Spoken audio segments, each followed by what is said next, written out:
Audio 1. પુસ્તકનું નામ મંત્રના નામે માત્ર ઉચ્ચારણ. લેખક પંડિત શ્રીરામ શર્મા આચાર્ય. ગાયત્રી મંત્ર મારી સાથે સાથે. ઓમ ભૂર્ભુવઃ સ્વાહા તત્સવિતુર્વરેણ્યં ભર્ગો દેવસ્ય ધીમહિ ધિયો યો નઃ પ્રચોદયાત. મિત્રો, હું મંત્રની શક્તિની વાત આપને કહી રહ્યો છું. જે મંત્ર પોતાના કલ્યાણ માટે, બીજાને વરદાન આપવા માટે, આશીર્વાદ આપવા માટે, ભગવાનને પ્રભાવિત કરવા માટે પ્રયોજાતો હોય તે મંત્ર એ વ્યક્તિની વાણીથી એટલો બળ સંપન્ન હોય જે ભગવાનના કાને અથડાઈ શકે. ભગવાનને કહે કે આપ અમારી વાત સાંભળો, આપે સાંભળવી જોઈએ. એવો અવાજ જેની વાણીમાંથી નીકળતો હોય, એવા શબ્દ જેના મોંમાંથી નીકળતા હોય, એ અવાજને મંત્ર કહે છે. અને બીજાને ઉચ્ચારણ, પ્રોનાઉન્સિએશન કહે છે. આ હું અને તમે બોલીએ છીએ. લોકો જાત જાતની બોલીઓ બોલે છે. એ પ્રકારની બોલીઓ બોલીને આપ ભગવાનને ખાસ પ્રભાવિત કરી શકતા નથી. જો આપ એવું માનતા હો કે જે શબ્દો હું બોલું છું, જેને આપ મંત્ર કહો છો, એ શબ્દોના ઉચ્ચારણથી હું ભગવાનને પ્રભાવિત કરી શકીશ, તો એવું થઈ શકતું નથી. ભગવાન શબ્દો સાંભળીને, આપનો અવાજ સાંભળીને, આપની પ્રાર્થના સાંભળીને પ્રસન્ન થઈ જશે?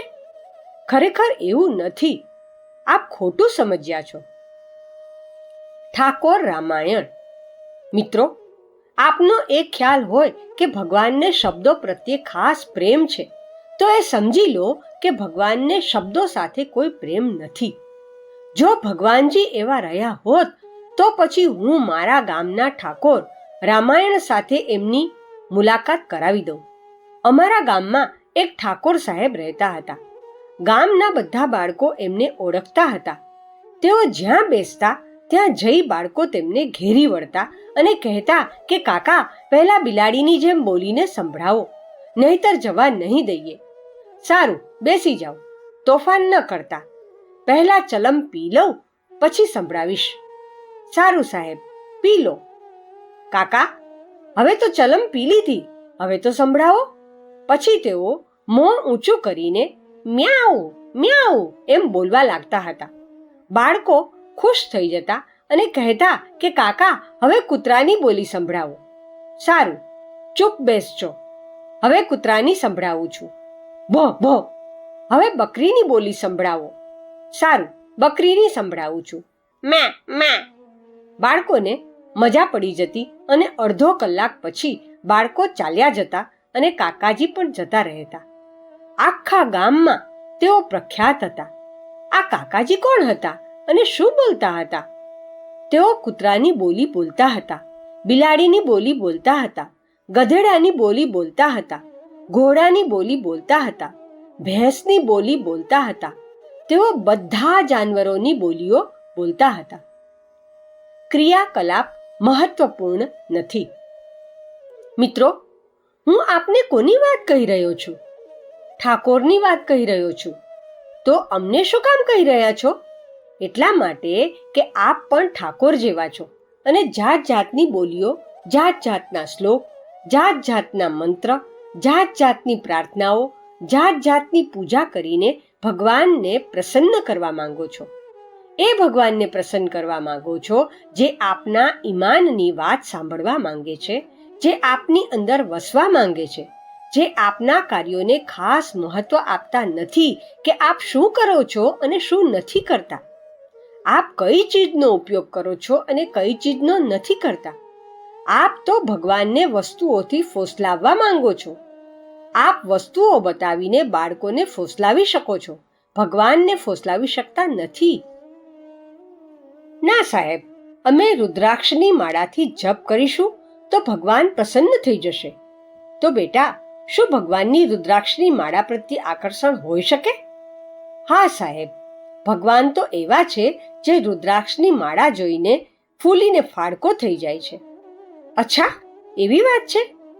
ઇન્દિરા ગાંધીને નેપાળમાં કોઈ બાબાજીએ રુદ્રાક્ષની માળા આપી હતી, તો તેઓ પ્રધાનમંત્રી બની ગયા. તો આપની શું ઈચ્છા છે? અમને પણ ક્યાંકથી એવો જ રુદ્રાક્ષ મળી જાય તો અમે પણ ભલે પ્રધાનમંત્રી નહીં પણ મુખ્યમંત્રી તો થઈ ગયા હોત. એક સજ્જન એવા જ હતા. તેમની પાસે એક અસલી રુદ્રાક્ષની માળા હતી. ક્યાંકથી તેમના પિતાજી લાવ્યા હતા અને નોકરીમાં લાગી ગયા હતા. તેમણે કહ્યું કે ગુરુજી, હવે આ માળા નકામી પડી છે અને હું નથી ઈચ્છતો કે તે ગમે ત્યાં પડી રહે. એને આપ લઈ લો. સારું, તો આપી જા. આપ મારે ત્યાં આવો, હું આપી દઈશ. મેં મારી પૂજામાં તે રાખી લીધી અને ભજન કરવા લાગ્યો. ક્યારેક બીજી કોઈ વ્યક્તિ આવી જતી અને રુદ્રાક્ષની જ વાત કરતી. તેનો મતલબ કદાચ એવો હતો કે મારી પૂજાની રૂમમાં જે રુદ્રાક્ષની માળા રાખી છે તે જો મને મળી જાય તો મારું ભલું થઈ જાય. માળા ન મળે તો તેનો એક મણકો પણ મળી જાય. તેનું એવું માનવું હતું કે ગુરુજીને જે સિદ્ધિઓ મળી છે તે રુદ્રાક્ષના કારણે મળી છે. તેનો એ વહેમ રુદ્રાક્ષના મણકા માટે હતો. માણસ બહારથી જુએ છે કે ગુરુજી મહાત્મા કેવી રીતે બની ગયા, તેઓ કેવી રીતે વાળ ઊભા રાખે છે. આપ શું કરવા માંગો છો? અમે પણ વાળ ઊભા રાખીશું તો શું થઈ જશે? આચાર્યજી બની જઈશું. એ તો બહુ સસ્તું છે. આનાથી સારો ઉપાય બીજો કયો હોઈ શકે? લોકો હલકા પ્રકારની નકલ કરે છે. તારે રુદ્રાક્ષની માળા જોઈએ તો આ લઈ જા બેટા, મારી લઈ જા. ના ગુરુજી, આપની નહીં લઉં.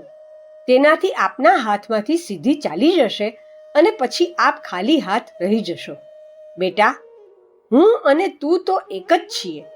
પછી મારા ચમત્કાર ક્યાં જશે? મારી પાસેથી તારી પાસે ચાલ્યા જશે. જ્યારે ચમત્કારની જરૂર પડશે તો હું માંગી લઈશ. તું મારી માળા પણ લઈ જા અને ચમત્કાર પણ લઈ જા. બંને ચીજો લઈ જા. ઘરમાં રાખી મૂકજે. મારે કોઈ જરૂર પડશે કે મુશ્કેલી આવી જશે તો માળા મંગાવી લઈશ અથવા તારી પાસે ચમત્કાર હશે એ મંગાવી લઈશ. અત્યારે તું લઈ જા. ના ગુરુજી, મારો મતલબ એવો નહોતો. બેટા, તારો મતલબ તો એવો નથી પણ મારો છે, કારણ કે તારી દાનત અહીં રુદ્રાક્ષની પાસે પડી રહેશે. એટલે તું મારા કહેવાથી આ લઈ જા. મેં તેને રુદ્રાક્ષની માળા આપી દીધી. સામગ્રી કર્મકાંડનું કોઈ મહત્વ નથી. એવી જ રીતે એક માણસ મને દક્ષિણાવર્તી શંખ આપી ગયો. દક્ષિણાવર્તી શંખ જમણી બાજુના મુખવાળો હોય છે. બધા શંખ તો ડાબી બાજુના મોંવાળા હોય છે, પણ કોઈક કોઈકનું મોં જમણી બાજુનું હોય છે. આ પ્રકારના શંખ સેશેલ્સમાં જોવા મળે છે. સેશેલ્સ ક્યાં આવેલું છે? સેશેલ્સ ફ્રાન્સનો એક ટાપુ છે. જ્યારે આપણે દારે સલામથી કરાચી તરફ અરબી સમુદ્રમાં થઈને જઈએ છીએ ત્યાં એક ફ્રેન્ચ ટાપુ મળે છે, સેશેલ્સ. તે પહેલા ફ્રાન્સમાં હતો. અત્યારે 2 વર્ષ પહેલા આઝાદ થઈ ગયો છે. ત્યાં એ જોવા મળે છે.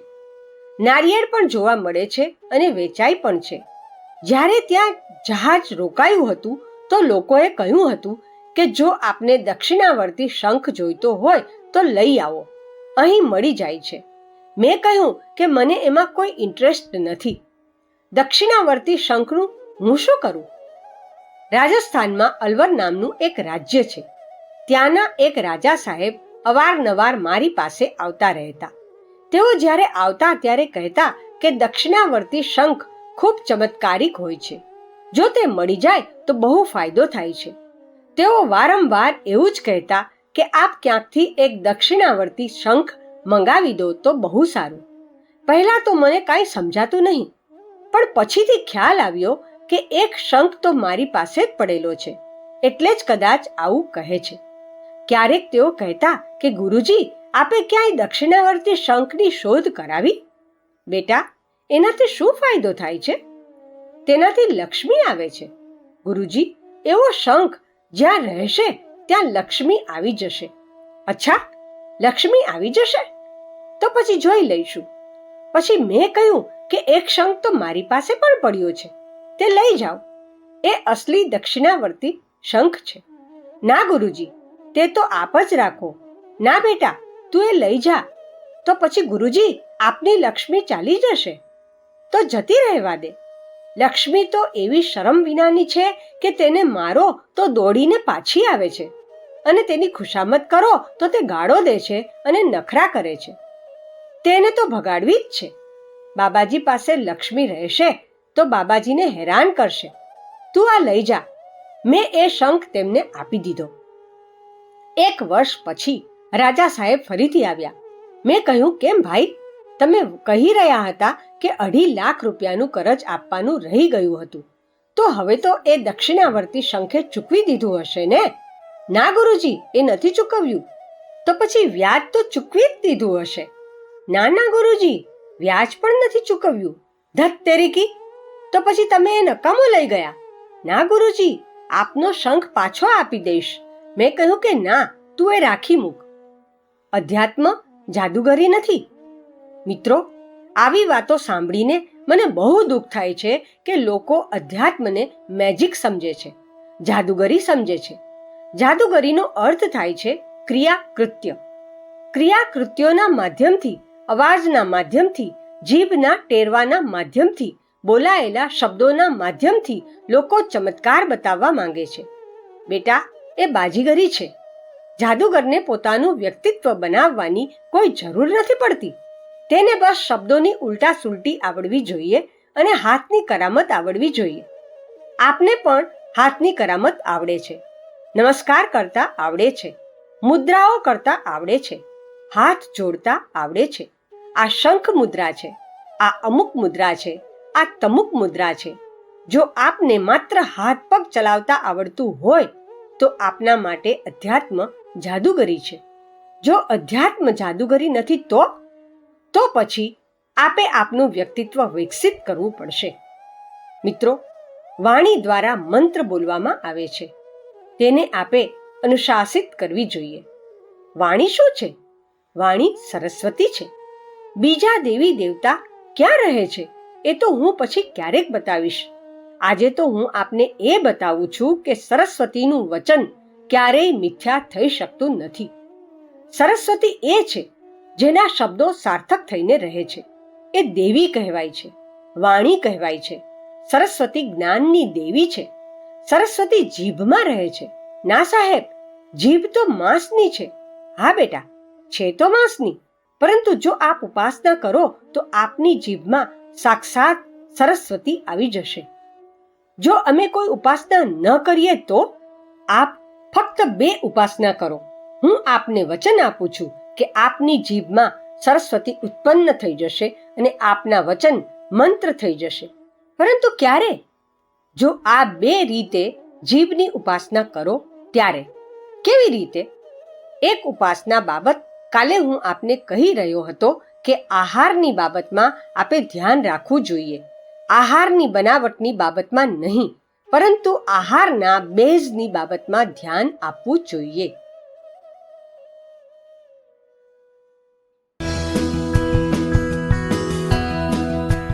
ઓડિયો 2. પુસ્તકનું નામ મંત્રના નામે માત્ર ઉચ્ચારણ. લેખક પંડિત શ્રીરામ શર્મા આચાર્ય. ખાણીપીણી, રહેણી કરણી મહત્વપૂર્ણ. મિત્રો, ખાવું એ ફક્ત મોંની અંદર ખાદ્ય પદાર્થ નાખવામાં આવે છે એટલા પૂરતું જ સીમિત નથી.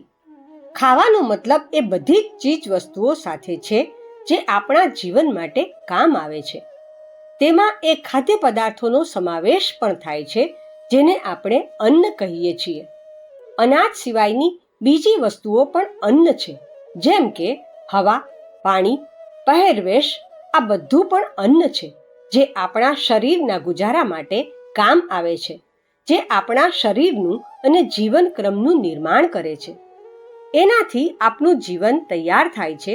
તેનાથી આપણું આખું કલેવર તૈયાર થાય છે. આ વસ્તુઓથી આપણું વ્યક્તિત્વ તૈયાર થાય છે. આપણે જે ખાઈએ છીએ તેનાથી લોહી બને છે. લોહીમાંથી માંસ બને છે. માંસથી હાડકાં બને છે. તેનાથી અમુક વસ્તુઓ બને છે અને તેનાથી બની જાય છે આપણું મન. આપણું મન શું છે? અરે ભાઈ, ખાદ્ય પદાર્થ છે. બીજું શું છે? આપણે શું કરવું જોઈએ? વાણીને શુદ્ધ કરવા માટે આપણો આહાર એવો હોવો જોઈએ જેમાં પૂર્ણપણે સાત્વિકતાનો સમાવેશ હોય. મિત્રો, કાલે હું આપને ખાનપાન વિશે કહી રહ્યો હતો. સાત્વિકતા બાબતે કહી રહ્યો હતો કે આપણો આહાર તમોગુણી ન હોવો જોઈએ. માંસાહાર અને નશાબાજી જેવી ચીજો આપણો આહાર ન હોવી જોઈએ. તેનાથી આગળની એક મોટી વાત પણ મેં કહી હતી કે આપ આપની થાળીનું નિરીક્ષણ કરી શકો છો. જે પોતાની થાળીનું નિરીક્ષણ ન કરી શકતા હોય તે બીજી કોઈ ચીજો પણ ખાઈ શકે છે. આથી આપ એવી જ ચીજોને પસંદગી કરો જે આપના સાધક જીવનને બનાવવામાં સહાયક થાય છે. આપે એ જોવાનું છે કે જે ચીજોથી આપનું ગુજરાન ચાલે છે તે ક્યાંક પાપની કમાણી તો નથી ને? પાપની કમાણીથી જો આપ ગુજરાન ચલાવતા હો તો આપનું સમગ્ર વ્યક્તિત્વ, જેમાં આપની જીભનો પણ સમાવેશ છે, તે શુદ્ધ થઈ શકતું નથી.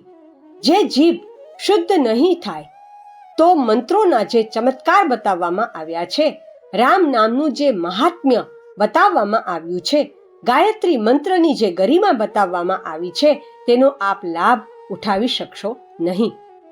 જીવનમાં સાત્વિકતાનો સમાવેશ.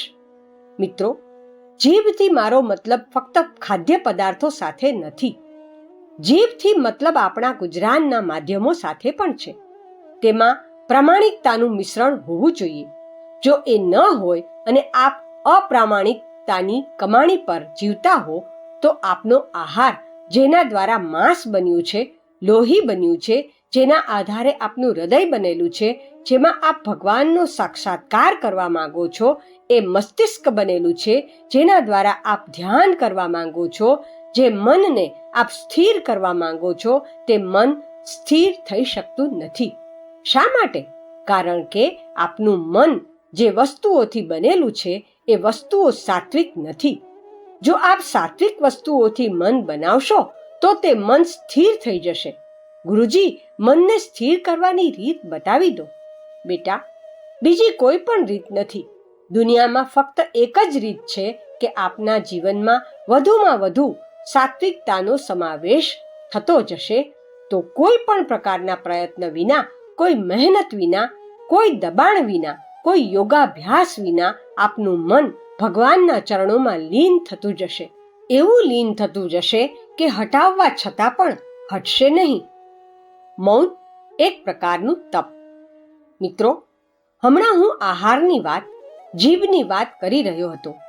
એ એટલા માટે કહી રહ્યો હતો કે આપે બોલવાની બાબતમાં સાવચેતી રાખવી જોઈએ, કારણ કે જીભ દ્વારા આપણી ઘણી બધી શક્તિ વેડફાય છે.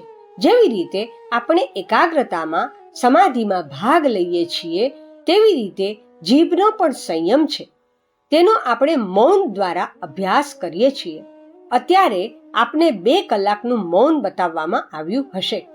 ન બતાવવામાં આવ્યું હોય તો હવે હું બતાવી દઉં છું કે આપે દરરોજ સવારે 2 કલાક મૌન રહેવું જોઈએ.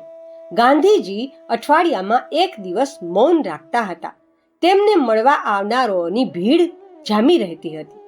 એમને ખૂબ જરૂરી કામ કરવા પડતા હોવા છતાં તેઓ મૌન રહેતા હતા. મૌન રહેવાથી તેમની શક્તિઓ બચી જતી હતી. આપે પણ આપની વાણીની, સરસ્વતીની શક્તિની બચત કરવા માટે બિનજરૂરી વાતચીતથી દૂર રહેવું જોઈએ. બિનજરૂરી વાતો ન કરો. નકામી લપલપ, અહીં તહીંની વાતો ન કરો. ગપ્પા ન મારો. એમાં આપની શક્તિઓ ક્ષીણ થાય છે અને આપે મંત્ર માટે જે સામર્થ્ય સંચિત કરવું જોઈએ તેમાં ઓટ આવે છે. આપ ઓછું બોલો, જરૂર પૂરતું જ બોલો, મહત્વનું હોય એવું જ બોલો, વિચારપૂર્વક બોલો. આ પણ એક પ્રકારનું મૌન છે. વાણી પરમ શક્તિશાળી. ગુરુજી, મૌનથી શો ફાયદો થશે? બેટા, આપને ખબર નથી કે બોલવામાં માણસની કેટલી શક્તિ ખર્ચાય છે. જે શક્તિ આપની આધ્યાત્મિક ઉન્નતિ માટે આવશ્યક છે તે એનાથી કેટલી બધી ખર્ચાઈ જાય છે. સારું, આપે કોઈ મરતા માણસને જોયો છે? હા સાહેબ, જોયો છે ને. મરનારની આંખો ખુલ્લી રહે છે, હાથ ચાલતા રહે છે, પરંતુ શું બંધ રહે છે? માણસનો અવાજ બંધ રહે છે. બોલવાનું પહેલા જ બંધ થઈ જાય છે. આંખો કામ કરતી રહે છે. આંખોમાંથી પાણી નીકળતું રહે છે, આંસુ આવતા રહે છે. કોઈ બહારની વ્યક્તિ આવી ગઈ તો આંસુ પણ આવી જાય છે, માથું પણ હાલે છે, પરંતુ જીભ ચાલતી નથી. શાથી? આપ જાણતા નથી કે જીભથી બોલવા માટે કેટલા બધા સ્નાયુઓનો ઉપયોગ કરવો પડે છે. આપણા મોંમાંથી જ્યારે શબ્દ નીકળે છે તો આપણા પ્રાચીન કાળના ઋષિઓ અનુસાર 108 સ્નાયુઓનો એમાં ઉપયોગ થાય છે. એક પણ ભાગ, એક પણ તંત્ર આમાંથી બગડી જાય તો આપણી વાણી બંધ થઈ જાય છે, બેહોશ થઈ જાય છે, મૌન બની જાય છે. વાણી હંમેશને માટે કામ કરવાનું પણ બંધ કરી દે છે. મારી વાણી જબરજસ્ત સાથી છે. મિત્રો, વાણીમાં ખૂબ જ શક્તિ હોય છે. જે વાણીને હું સરસ્વતી કહું છું તેમાં શક્તિ હોય છે. આપે એ સરસ્વતીમાં તીવ્રતા ઉત્પન્ન કરવી જોઈએ. એ સરસ્વતીમાં મંત્ર શક્તિ ઉત્પન્ન કરવી જોઈએ. જે સરસ્વતીના માધ્યમથી આપે જપ કરવાના છે તેના માટે શું કરવું પડશે? સરસ્વતી દ્વારા જીભથી જપ કરવા માટે આપે આપની વાણીને મૌનનો અભ્યાસ કરાવવો જોઈએ. ઓછું બોલવું જોઈએ. જરૂર કરતાં વધારે ન બોલો. નકામી વાતો ન કર્યા કરો. એ પણ એક મૌન છે, 2 કલાકનું. મારે પણ મૌન રહેવું પડે છે. મારા ગુરુદેવ જ્યારે 1 વર્ષ માટે હિમાલય બોલાવે છે ત્યારે મારે પણ મૌન રહેવું પડે છે. મને એવી જગ્યાએ મૂકી દે છે જ્યાં મારા સિવાય બીજું કોઈ જ હોતું નથી. મારી જાત સાથે વાત કરવી હોય તો મારી મરજી. વાસ્તવમાં વાત કરવા માટે ત્યાં બીજું કોઈ હોતું નથી. કોઈ જાનવર પણ નથી હોતું. જ્યારે હું વાણીને વિશ્રામ આપીને આવું છું ત્યારે મારી વાણી સામર્થ્યવાન બની જાય છે, તાકાતવાન બની જાય છે, જબરદસ્ત બની જાય છે. એટલા માટે હું મારી વાણીને બંધ રાખું છું. કેટલો સમય વાત કરો છો? મેં એવો નિયમ રાખ્યો છે કે જ્યારે કોઈક મને મળવા માટે આવે છે તો મેં એમને મળવા માટે સીમિત સમય નક્કી કરી રાખ્યો છે. બાકીનો સમય શું કરો છો? બાકીનો સમય મૌન રહું છું. વધુમાં વધુ કેટલો સમય લોકો સાથે વાત કરી શકો? લોકો સાથે હું 6 કલાકથી વધારે વાત કરી શકતો નથી. એવું શું કામ કરો છો? વાણીની શક્તિને સંચિત કરવા માટે એવું કરું છું. શબ્દોની પાછળ નૈતિકતા. મિત્રો, વાણીનો સંયમ, જેમાં બિનજરૂરી શબ્દોના ઉચ્ચારણનો પણ સમાવેશ છે, બિનજરૂરી ચીજ વસ્તુઓ ખાવાનો પણ સમાવેશ છે અને એક બીજી વાતનો પણ સમાવેશ છે. જેવી રીતે અન્નની પાછળ નૈતિકતા જોડાયેલી રહેવી જોઈએ તેવી રીતે શબ્દોની પાછળ પણ નૈતિકતા જોડાયેલી રહેવી જોઈએ. આપણા શબ્દો બીજાને ગુમરાહ કરનારા ન હોવા જોઈએ. બીજાને ખોટી સલાહ આપનારા ન હોવા જોઈએ. બીજાને ખોટું આશ્વાસન આપનારા ન હોવા જોઈએ. બીજાની હિંમત ઓછી કરનારા ન હોવા જોઈએ. આપણે સત્ય બોલવું જોઈએ. આ બધી વાતોનો સમાવેશ સત્યમાં થાય છે. ના સાહેબ, અમે તો બહુ સત્ય બોલીએ છીએ, પણ અમારાથી બધા લોકો નારાજ રહે છે. ભાઈ સાહેબ, જે જોયું સાંભળ્યું હોય એ કહી દેવું એનો જ સત્યમાં સમાવેશ નથી થતો. એમાં બીજી એક વાતનો પણ સમાવેશ થાય છે. સત્યનો વ્યાપ બહુ મોટો છે. જે જોયું કે સાંભળ્યું હોય એમાં તો હું આપને છૂટ આપી શકું છું. જો આપ CIDમાં હો તો આપને એ વાત માટે પૂરેપૂરી છૂટ છે. તેનાથી આપની સત્યવાદિતામાં કોઈ ફરક નહીં પડે. આપ ડાકુનો પત્તો મેળવવા જાઓ, ચોરની ભાળ મેળવવા જાઓ અને આપ આપનું નામ બદલી લો તથા કોઈ ખોટી વાત કહીને ખબર લઈ આવો તો આપ જુઠ્ઠા નથી. એમાં આપ સત્યનું પાલન કરી રહ્યા છો. જીભને કુસંસ્કારી ન બનાવો. સત્ય મોટી ચીજ છે. સત્યનો સમાવેશ ત્યાં પણ થાય છે જ્યાં બીજા સાથે પ્રેમ જોડાયેલો હોય છે. જે શબ્દ કહેવામાં આવે છે તેમાં વ્યક્તિનો અહંકાર જોડાયેલો ન હોવો જોઈએ. મોટે ભાગે વાણીમાં માણસનો અહંકાર ભળેલો હોય છે. એનાથી વચન એટલા કડવા થઈ જાય છે, ભારે થઈ જાય છે કે બીજા માણસ માટે તે સહન કરવાનું મુશ્કેલ બની જાય છે. આપના વચન જ્યારે એટમ બોમ્બ બનાવવામાં કામમાં આવે છે ત્યારે તે હેવી વોટર જેવા ભારે થઈ જાય છે. તે બીજાને સહન કરવા મુશ્કેલ બની જાય છે. ક્યારે? જ્યારે તેમાં અહંકાર જોડાયેલો હોય છે અને બીજાનો તિરસ્કાર જોડાયેલો હોય છે. આપ નમ્રતાથી વાત નથી કરી શકતા? આપ બીજાના સન્માનનું રક્ષણ કરીને વાત નથી કરી શકતા? ના સાહેબ, અમે નારાજ છીએ અને પોલીસવાળા છીએ, અમે તો ગાળો દઈશું. ભાઈ સાહેબ, ગાળો દઈને આપ આપની જીભને ગંદી શું કામ કરો છો? જો આપ આપની જીભને આ રીતે કુસંસ્કારી બનાવતા જશો, સંસ્કારહીન બનાવતા જશો, તો આપ આધ્યાત્મિકતાનો ઉદ્દેશ્ય પૂરો કરી શકશો નહીં. અધ્યાત્મ એટલું નાનું નથી જેટલું આપે સમજી રાખ્યું છે કે પલાઠી વાળીને કોઈ બાજટ પાસે બેસી જાઓ છો અને જે થોડું ઘણું ક્રિયાકૃત્ય થાય એ પૂરું કરી લો છો. માળા ફેરવી લેવી, કોઈ મંત્ર કે શ્લોકનું ઉચ્ચારણ કરી દેવું, અગરબત્તી પ્રગટાવી દેવી, અક્ષત પુષ્પ ચડાવી દેવા જેવા ક્રિયાકૃત્યોને આપ અધ્યાત્મ માનો છો અને એવું વિચારો છો કે આટલું માત્ર કરી દેવાથી અમને એ આનંદ મળી જશે, એ લાભ મળી જશે જે આધ્યાત્મિકતાના પરિણામ રૂપે બતાવવામાં આવ્યા છે, રામ નામના જપના બતાવવામાં આવ્યા છે, તો આપ ભૂલ કરો છો. આપે તો આધ્યાત્મિકતાને મેજિક માની લીધી છે. એમ સમજી લીધું છે કે શબ્દોનું ઉચ્ચારણ અને થોડા ક્રિયાકલાપોની હેરફેર કરવાથી એ લાભ મળી જાય છે જે સંતોને મળવા જોઈએ, ઋષિઓને મળવા જોઈએ, શ્રેષ્ઠ વ્યક્તિઓને મળવા જોઈએ. આપે આ બહુ મોટી ભૂલ કરી નાખી. આધ્યાત્મિકતા તો જીવન જીવવાની એક કલા છે, વ્યક્તિત્વ નિર્માણ કરવાની રીત છે, એક ફિલોસોફી છે અને એક સાયન્સ છે.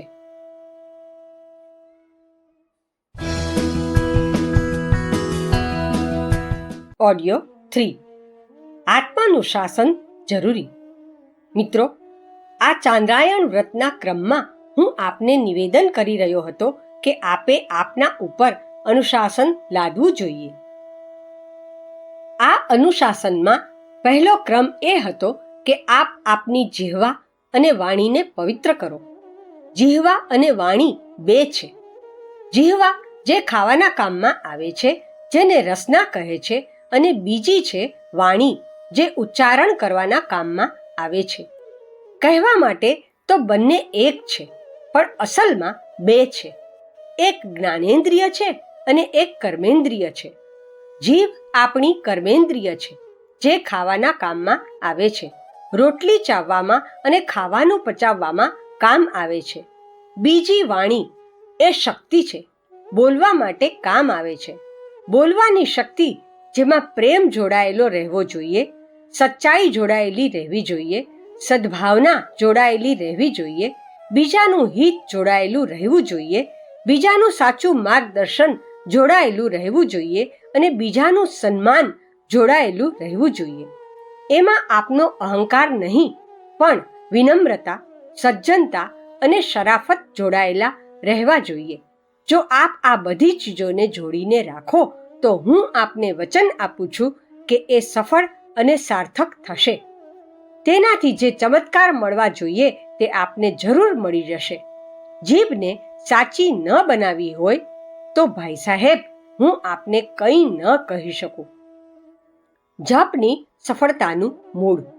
મિત્રો, એકવાર ફરીથી હું આપને કહું છું કે જપ કરો તે સારી વાત છે, અનુષ્ઠાન કરો તો બહુ સારી વાત છે, પૂજા કરો, ધ્યાન કરો તો વધારે સારી વાત છે, પરંતુ સૌથી સારી વાત એ છે કે આપ આપની જીભને એવી અનુશાસિત બનાવો જેના દ્વારા નીકળેલા વચન મંત્ર થતા જાય અને તે એવા હોય જે ભગવાનની અક્કલને ઠેકાણે લાવવામાં સમર્થ બની શકે, આપને સફળતા અપાવવામાં સમર્થ બની શકે અને સમગ્ર વાતાવરણને, વાયુમંડળને પવિત્ર કરવામાં સમર્થ બની શકે. એવું કામ જો આપ કરી લો તો અનુષ્ઠાનનું પહેલું ચરણ પૂરું થઈ જશે. અનુષ્ઠાનમાં આ પ્રકારના પ્રતિબંધ લગાવવામાં આવે છે, જેમ કે મેં જીભ પર પ્રતિબંધ લગાવવા માટે કહ્યું છે. બીજા પ્રતિબંધોની વાત, જેને યોગાભ્યાસ અથવા તપશ્ચર્યા કહેવાય છે, તે હું આપને ક્રમશઃ આ અનુષ્ઠાન દરમિયાન બતાવીશ. આજની વાત સમાપ્ત. ઓમ શાંતિ.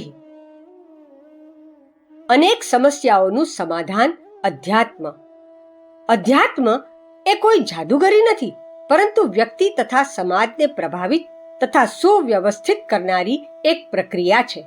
તેમાં મુખ્યત્વે ચિંતન, ચરિત્ર અને વ્યવહારને ઉત્કૃષ્ટ બનાવવા પડે છે. તેથી તેને વ્યક્તિ વિજ્ઞાન, સમાજ વિજ્ઞાન તથા નીતિશાસ્ત્ર પણ કહી શકાય.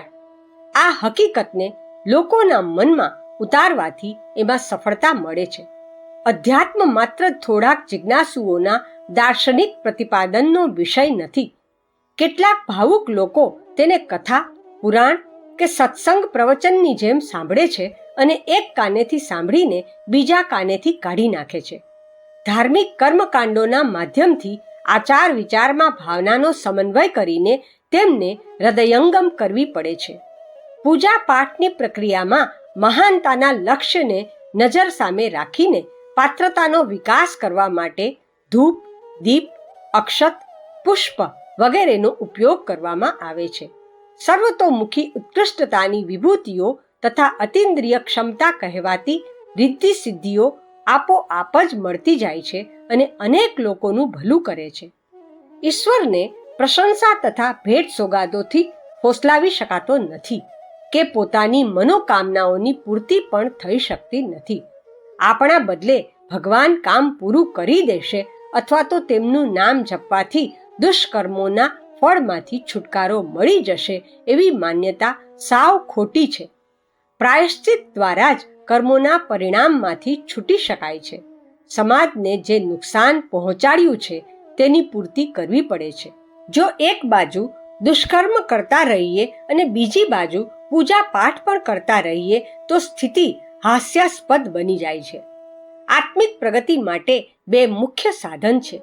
એક તપ, જેને સંયમ કહે છે, તે આ પ્રત્યક્ષ જીવનમાં કરવું પડે છે. બીજું સાધના યોગ, તેનું તાત્પર્ય છે સદ્ગુણોના સમુચ્ચય એવા પરમાત્મા સાથે પોતાને સંપૂર્ણ રીતે જોડી દેવો. મનને દોષ દુર્ગુણોમાંથી મુક્ત કરીને મહાનતાના ઉદાર આદર્શો સાથે પોતાના વિચારો તથા ભાવનાઓને જોડી દેવા.